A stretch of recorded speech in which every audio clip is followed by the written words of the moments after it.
हजम नहीं हुई, उन लोगों को हजम नहीं हुई जो इस देश में रहकर इस देश का खाते हैं लेकिन गाते पाकिस्तान के हैं, जो लोग यहां रहकर पाकिस्तान जिंदाबाद के नारे लगाते हैं। जी हां, महाराष्ट्र में 23 फरवरी को ऐसा ही कुछ हुआ जिस वक्त रोहित जिंदाबाद गैंग को हिंदुस्तानी बुलडोजर ने सबक सिखाया। रोहित शर्मा बाद होने के बाद उन्होंने जो हंगामा किया कि पाकिस्तान जिंदाबाद, अफगानिस्तान जिंदाबाद, शर्मा आउट हुए, तब एक स्क्रैप जो कबाड़ का व्यापारी था उसने अपनी दुकान पर या मैच देखते वक्त रोहित शर्मा के आउट होते ही पाकिस्तान जिंदाबाद के नारे लगाए। पाकिस्तान जिंदाबाद बोला, देवा भाऊ ने बुलडोजर चला दी। शर्मा आउट हो चुका है और अभी पाकिस्तान जीतने वाला है, तो उन्होंने बोला कि आप भारत में रह रहे हो तो भारत जिंदाबाद की घोषणा दीजिए। तो वो बोले नहीं, हल्का फुल्का कोई तनाजा हो गया तो उसको हिंदू मुस्लिम न बनाया जाए। हिंदुस्तान का मुसलमान पाकिस्तान को सपोर्ट नहीं करता है, वहां की कारकर्दगी का समर्थन नहीं करता है। नहीं, हमारे अब्बू ने हमको बोला है। तो अब्बू के पास जाके हमारे युवकों ने पूछा कि आपने ऐसा उनको सिखाया है क्या? तो अब्बू बोले भारत को हम लोग मानते नहीं, हम पाकिस्तान को मानते हैं। उनकी माँ बोली हम अफगानिस्तान को मानते हैं। के बाद मौलाना एक्टिव हो गए और इनके बचाव में दलीलें देनी शुरू कर दी। हिंदू और मुसलमानों के परिप्रेक्ष्य में न देखा जाए। तो कैसे आप सब, उम्मीद करते हैं आप सब बहुत अच्छे होंगे। दोस्तों आज का वीडियो काफ़ी शानदार होने वाला है, इसलिए बिना स्किप किए पूरा वीडियो देखना।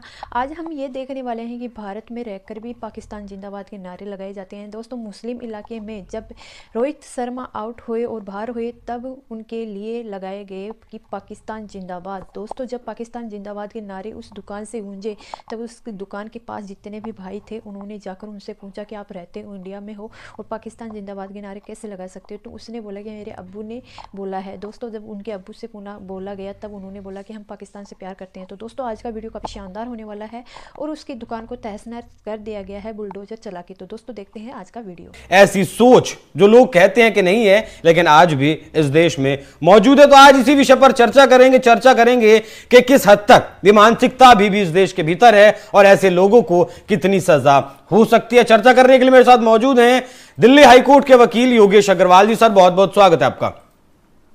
सबसे पहले मुझे बता दीजिए कि अगर इस तरीके की कोई नारेबाजी करता है, देश विरोधी कृत्य करता है, तो भारत सरकार का जो नया कानून अब आया है बीएनएस, उसमें क्या कुछ प्रावधान है?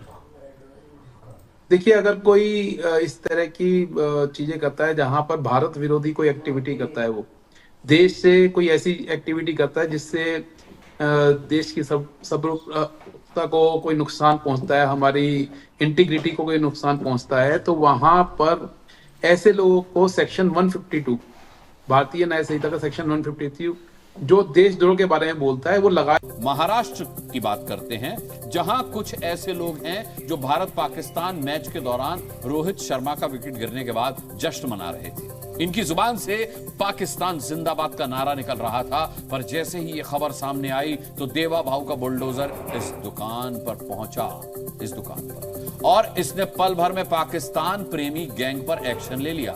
यानी कि जिन लोगों के मन में पाकिस्तान बसा हुआ है वो भारत पाकिस्तान मैच के दौरान एक्सपोज हो गए। देखिए कि देश विरोधी काम करने वालों का बुलडोजर जो है वो कैसा इलाज करता है।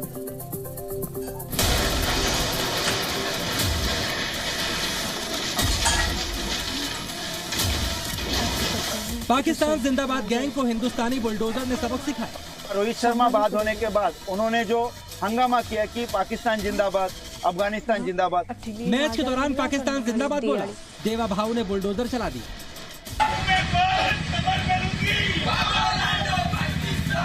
चैंपियंस ट्रॉफी में भारत पाकिस्तान मैच के दौरान महाराष्ट्र बुलडोजर की तस्वीरें। जो बुलडोजर चलाया गया है वो कभी भी ऐसा नहीं है कि भारतीय न्याय संहिता ये बोलता है कि अगर कोई इस तरह की हरकत करता है तो बुलडोजर चला दो, कर दें, लेकिन बुलडोजर चला दो। लेकिन अगर वो इलीगल कोई एक्टिविटी कर रहा है, क्योंकि देखिए अभिषेक जी ये मामला ना बड़ा गंभीर है। आज मैं दिल्ली में रहता हूँ, मैं दिल्ली में देखता हूँ कि मैक्सिमम पटरियों के ऊपर आप देखोगे वहां पर नारियल वाले बैठे हैं, नारियल पानी पिलाने वाले बैठे हैं। अभी सर्दियां थी तो वहां पर बहुत सारे ऐसे वेंडर थे जो मूंगफली, रेवड़ी, गज्जक बेचते हैं। अगर आप जाकर के आप इनका पेटीएम कोड देखोगे तो आपको डेफिनेटली ये सारे रोहिंग्या मुसलमान या मुसलमान ऐसे लोग मिलेंगे जो देश विरोधी एक्टिविटीज के अंदर हमेशा शामिल रहते हैं। और यही वो लोग हैं जब इस तरह की कोई चीजें होती हैं तो ये नारेबाजी करते हैं, खुशियां मनाते हैं। अगर भारत हारता है तो ये बम पटाखे भी फोड़ते हैं, वैसे ही अपने आप को गरीब बताते हैं। पिछला जो मैच हुआ था जिसमें पाकिस्तान जीता था, शायद वो चैंपियंस ट्रॉफी का ही मैच था अगर मुझे ध्यान है, तो उसमें पटाखे फूटे थे इस देश में, पटाखे फोड़े गए थे। अब देखिए, पटाखे फोड़ना मेरे को पता है ये देशद्रोह की कैटेगरी में नहीं आता है, कोई ऐसा नहीं कि पटाखे फोड़ने से कोई देशद्रोह पता लगता है, लेकिन इन लोगों की मानसिकता का पता लगता है। ये हमारे ही देश में रहते हैं, हमारे ही लोगों से कमाते हैं और हमारे ही लोगों के, हमारे ही देश का नुकसान पहुंचाने के लिए तैयार खड़े रहते हैं। तो जो इस तरह के लोग हैं जो इलीगल एक्टिविटीज कर रहे हैं, जो पटरियों पे, रेडियो पे अपने आप को गरीब बता करके पब्लिक लैंड पे सरकारी व्यवस्था के बीच में आकर के अपना काम चलाते हैं। होने के बाद कुछ ही देर में वो दुकान तहस तहस हो गई जहां पर भारत विरोधी नारेबाजी हुई थी। बुलडोजर ने स्क्रैप का काम करने वालों की दुकान को ही कबाड़ का पहाड़ बना दिया और उस पर सवार होकर उसे पूरी तरह से ध्वस्त कर दिया। देश विरोधी जिन्होंने नारे लगाए थे, उसे 3 लोगों को अभी मालवन पुलिस ने हिरासत में लिया है और इसके बाद मालवन हो या सिंधुदुर्ग जिले में ऐसी घटना ना हो, ऐसी मांग अभी हिंदू समाज की तरफ से की जा रही है। आप समझिए कि सिंधुदुर्ग जिले के मालवन में बुलडोजर चलाने की जरूरत क्यों पड़ी। 23 फरवरी को कुछ मुस्लिम युवक एक स्क्रैप की दुकान में बैठकर भारत के खिलाफ काम करने वाले लोग हैं, तो ऐसे लोगों को सरकार कैसे काम करने देती है इस तरीके से, इलीगल तरीके से। बात इलीगल, क्योंकि अगर वो कबाड़ी का काम कर रहा है तो वो लीगल कैटेगरी में तो नहीं आता होगा। उसने जहां पर भी बुलडोजर फेरा गया है, पहले तो ये देखिए क्या वो जो जमीन थी जहां पर बुलडोजर फेरा गया है, जहां पर वो अपना सेटअप लगा के बैठा था, क्या वो लीगल था? अभी पीछे एक वीडियो वायरल हुई थी जो अभी नए विधायक बने हैं हमारे नेगी साहब ईस्ट दिल्ली में, जहां पर उसने कूड़े के ढेर को जाकर के, वहां पर उस वीडियो में ये देखा जा रहा था कि वो बोल रहे थे इसको 2 दिन के लिए हटा दो, 2 दिन के अंदर हटा दो, नहीं तो तुम्हारे ऊपर हम लीगल कार्रवाई करेंगे। ये मामला भी इसी तरीके से था। वो एक मुसलमान था जो कहीं ना कहीं ये बोला जा रहा है कि वो इलीगल तरीके से यहाँ एक्टिविटी कर रहा है और लोगों को अपने देश में पनपने दें जो हमारे देश के नहीं हो सकते। तो मुझे लगता है जो भी ये कार्रवाई हुई है, जो भी ये बुलडोजर कार्रवाई हुई है, ये लीगली, क्योंकि अगर ये अनऑथराइज इलीगल तरीके से अपना ये सेटअप चला रहा था, अगर इसके ऊपर बुलडोजर फेरा गया तो बिल्कुल ठीक फेरा गया है। ऐसे लोगों के साथ ऐसा ही होना चाहिए। अच्छा, ऐसे चुनिंदा जो लोग होते हैं, जब इस तरीके की वीडियो सामने आते हैं, इस तरीके की खबरें सामने आती हैं, तो फिर सवाल उठता है कि इस देश में मुस्लिमों की देशभक्ति के ऊपर सवाल उठाए जाते हैं। लेकिन जब इस तरीके की घटनाएं लगातार आपके सामने आएंगी, आपकी आंखों के सामने आएंगी, तब फिर क्यों ना सवाल उठे? और क्या सभी, या फिर कुछ जैसे कह देते हैं कि एक मछली पूरे तालाब को गंदा कर देती है? देखिए, बात आपकी बिल्कुल ठीक है। हम इस तरह की घटनाओं से सभी मुस्लिमों को हम नहीं बोल सकते हैं कि वो सारे इस तरीके के हैं। आपको मेरा ये रिएक्शन वीडियो कैसा लगा? अगर अच्छा लगा है तो प्लीज़ सब्सक्राइब कीजिए, शेयर कीजिए, बेल आइकन ऑन कीजिए ताकि आपको आने वाली हर एक लेटेस्ट न्यूज़ आसानी से मिल जाए।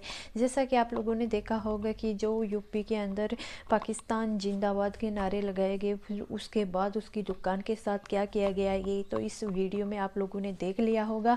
लेकिन साथ में जब उस दुकानदार से ये सवाल किए गए कि आप पाकिस्तान जिंदाबाद के नारे लगा रहे हो इंडिया में रहकर, तब उसने क्या जवाब दिया ये भी आप सब ने देख लिया। लेकिन आप ये जान चुके होंगे कि जब से उन जो मुस्लिम वो लड़का था या वो आदमी था जो भी है, उसने पाकिस्तान जिंदाबाद का नारा लगाया, फिर उस पर एक्शन होने के बाद जितने भी मुस्लिम जो पाकिस्तान जिंदाबाद और पाकिस्तान से प्यार करते थे वो अपने मूड में आ गए और भारत से प्यार करने लगे और बोल गए कि छोटी मोटी गलती हो जाती है। तो दोस्तों, आज का वीडियो काफ़ी शानदार लगा मेरे को। आप लोगों को कैसा लगा ये कमेंट बॉक्स में बताना।